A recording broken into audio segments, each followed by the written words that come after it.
So in today's video, I will be sending up this launcher to dock and refuel my space station. I'll be using the same technique that I performed in the previous video, where I sent up a vessel to dock with another vessel in orbit. This time, in order to refuel it, I'll be using docking ports. So once it intercepts the station, an engineer from the station can go EVA and attach this docking port to the station so that it can transfer fuel over.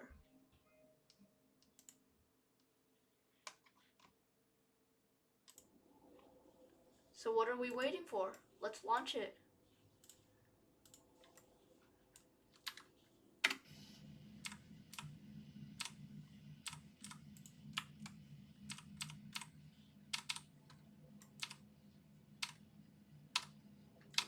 The primary method of control for this vessel isn't reaction wheels. It's actually RCS. Actually, come to think of it, maybe I should add some solar panels. Yeah, that's a good idea. Actually, not solar panels, RTGs.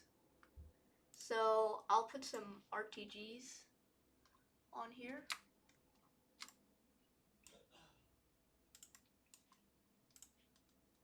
And then just clip them inside.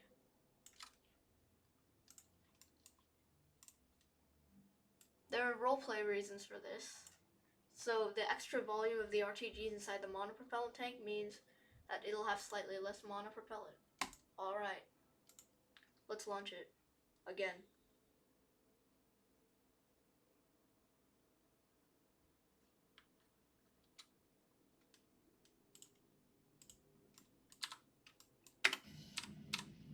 Now, the RCS thrusters on this aren't actually using the monopropellant in the tank. These are Werner engines, which actually use liquid fuel and oxidizer. As a result, they produce far more power, which is really good for large builds like this. There simply isn't a 5-meter reaction wheel for this size tank. Alright, looks like I'll have to do my gravity turn earlier than usual.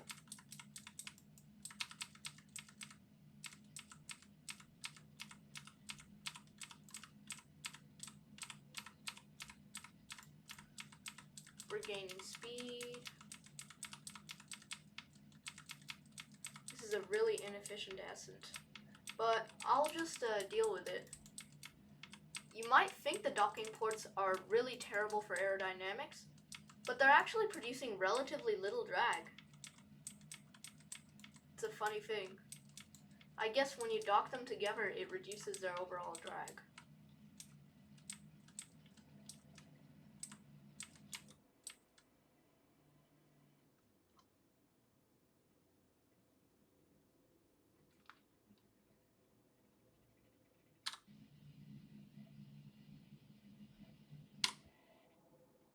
Okay, 70 kilometers.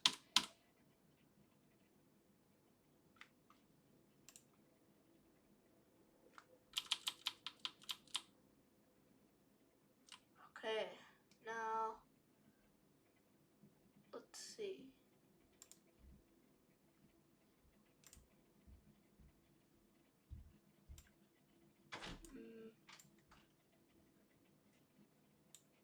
All right.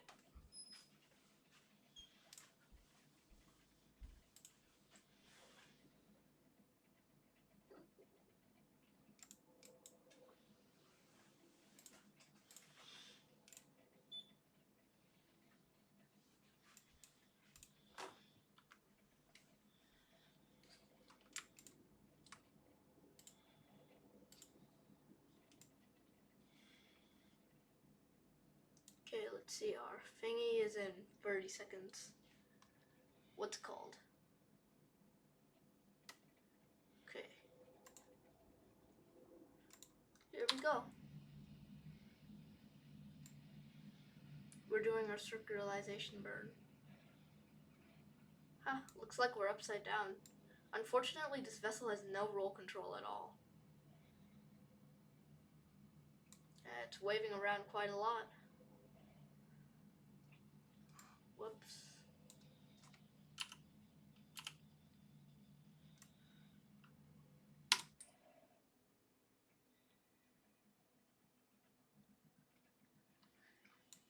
Alright, we're nearly in orbit. And once we're there, we'll manage the fuel flow transfer situation.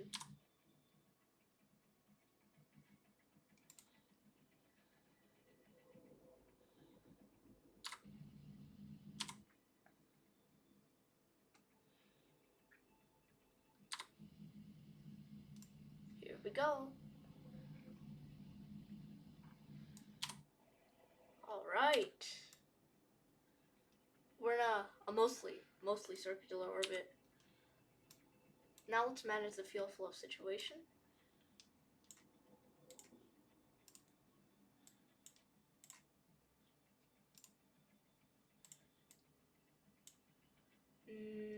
We're gonna click on in.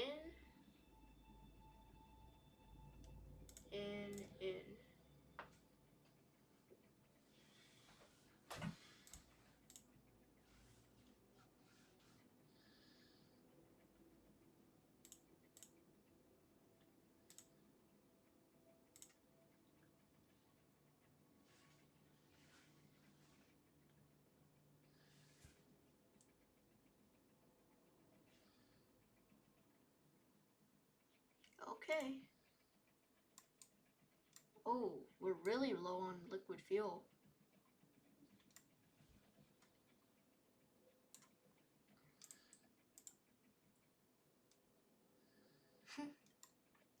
Like really low. Okay. Let's see. We have quite a lot of delta V left. So let's make. Alright. Let's set this as target. We'll do our ascending burn here. Anti-normal.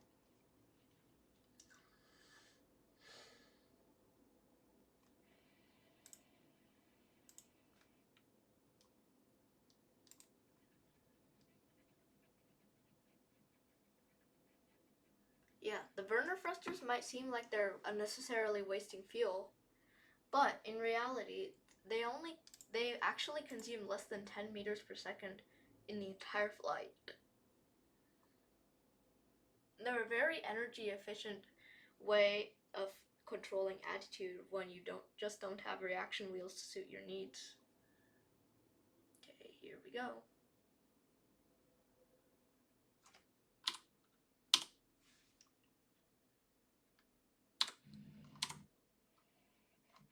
Nice one. We've almost perfectly aligned ourselves with the station. Alright, now let's make a maneuver node. And there.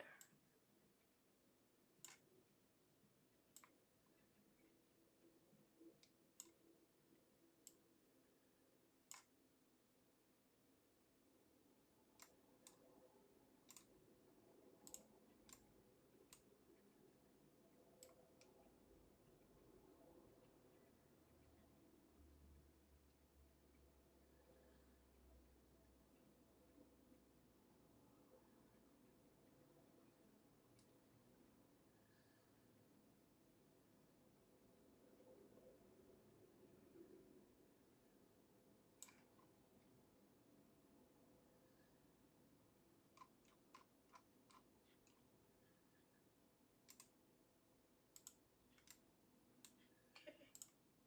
Let's do another orbit. And then we'll see where our intercept situation is.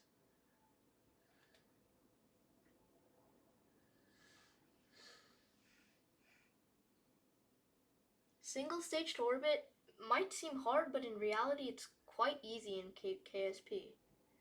Because the small size of Kerbin means that it only takes 400 meters per second of delta V, 4,000 meters per second of delta V to reach orbit.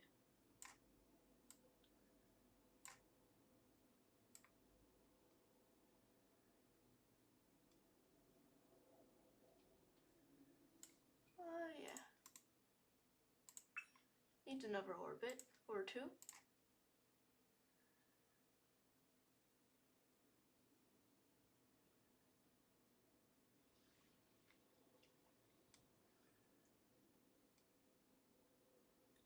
It's just a little thingy I built.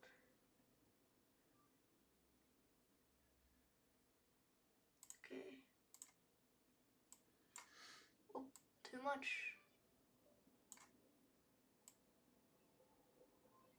Alright, now that looks very good. That looks very good for our intercept situation.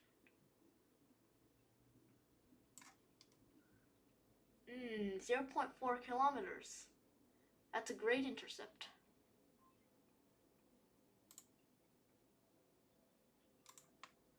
Let's set target to maneuver.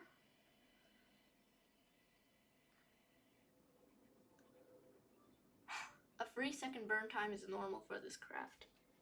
It has some very powerful engines.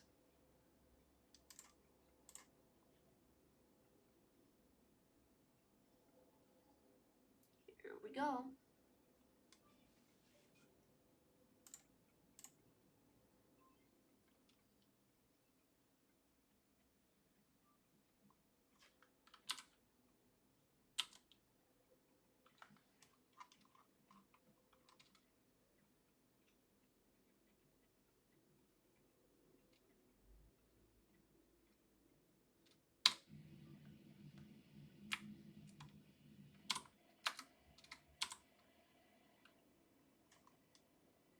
Did I get it?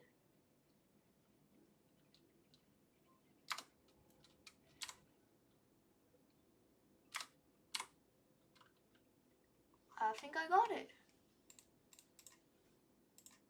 But still.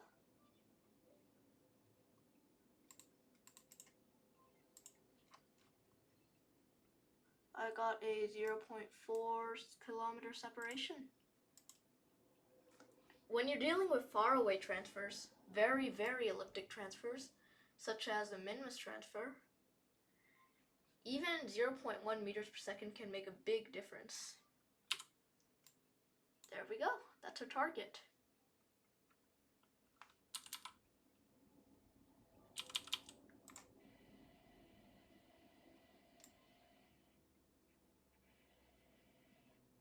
This is one powerful craft, and I trust it to get back down to Kerbin safely.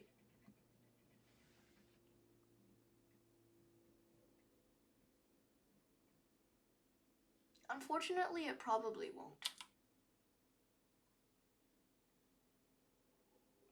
Because it only has 14,000 meters per second in it.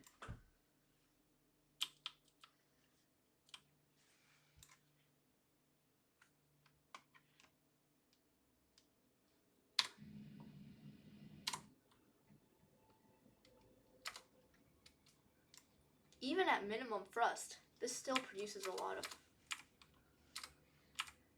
There's actually a specific range in which the vectors produce power, but the mammoth doesn't.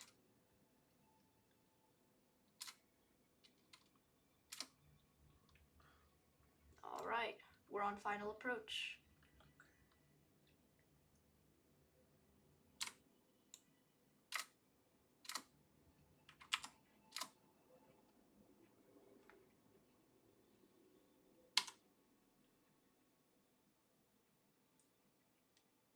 Alright, we point target. And yeah, that's basically it. We're just gonna glide over. For the docking approach, of course, we're gonna do some more complicated stuff. Okay.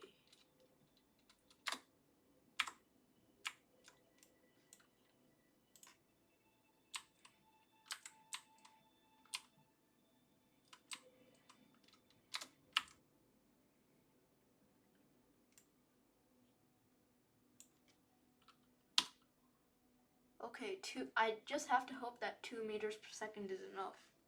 Since I don't have the patience to keep disaccelerating, or whatever it's called, decelerating, and re-accelerating again. Alright, let's arm this thingy.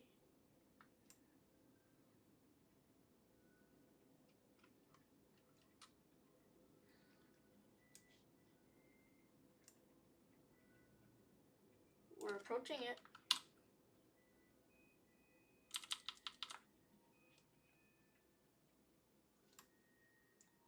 Looks like we're off course.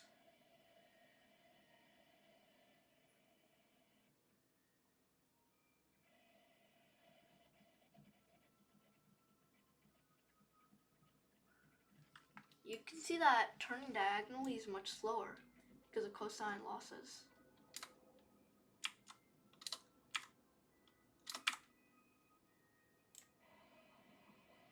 Target.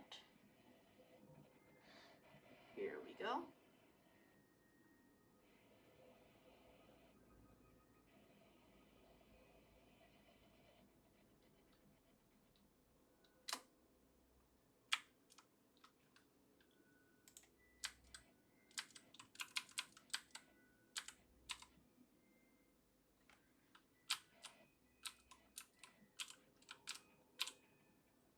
Now I'm going to use the RCS translation controls to keep the prograde marker aligned.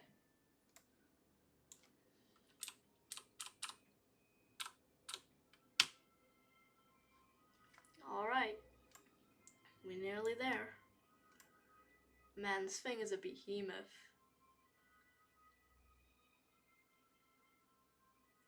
Like a huge one. I just hope it doesn't hit the observation module. This one. And contact! Here we go.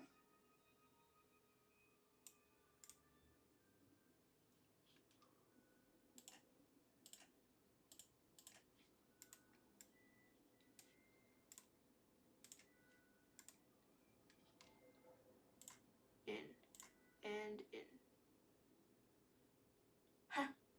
That's it? That's all it needs? Holy.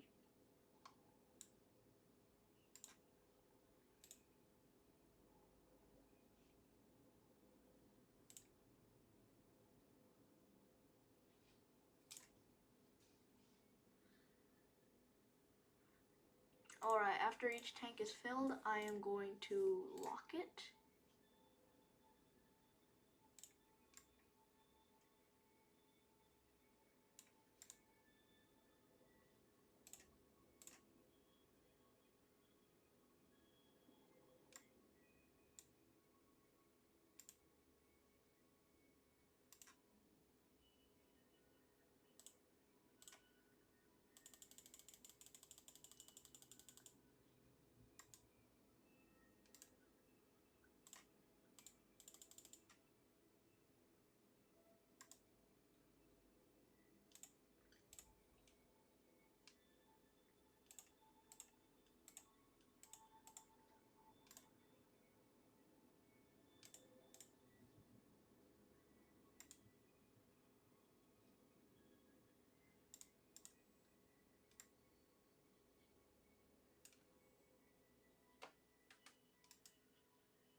Okay, I'm filling the tanks of this little SSTO right here.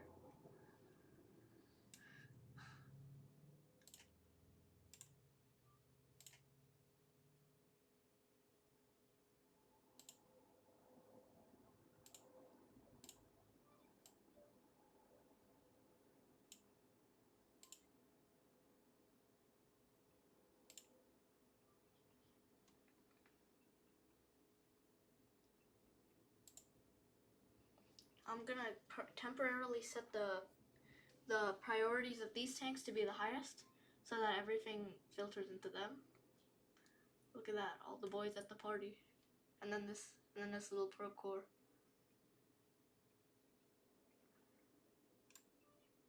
The vector engines actually fit perfectly into the adapter tank. Although you do need making history for this. Okay.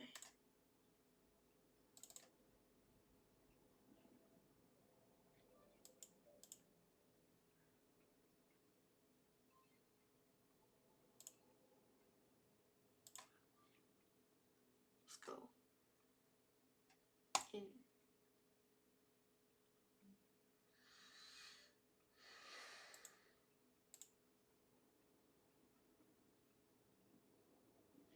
Well, I guess you can transfer fuels through claws after all.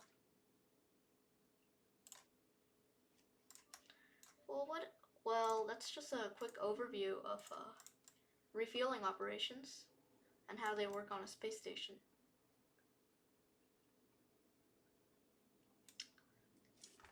To cap it off, we'll just have some beautiful views of Kerbin from the space shuttle cockpit, and from this thing, and finally from the observation module. You can see the refueling tanker docked here.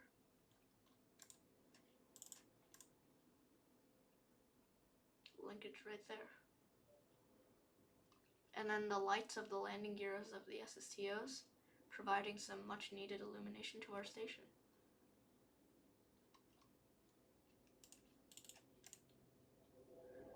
And then way down there, you can see the engine mounts. You might notice that the star field is moving. That's because the station is rotating ever so slightly. We do 4x physics time warp. You can see that the nav ball is moving just a little bit. Anyway, that's it for this video. So I'll end it here.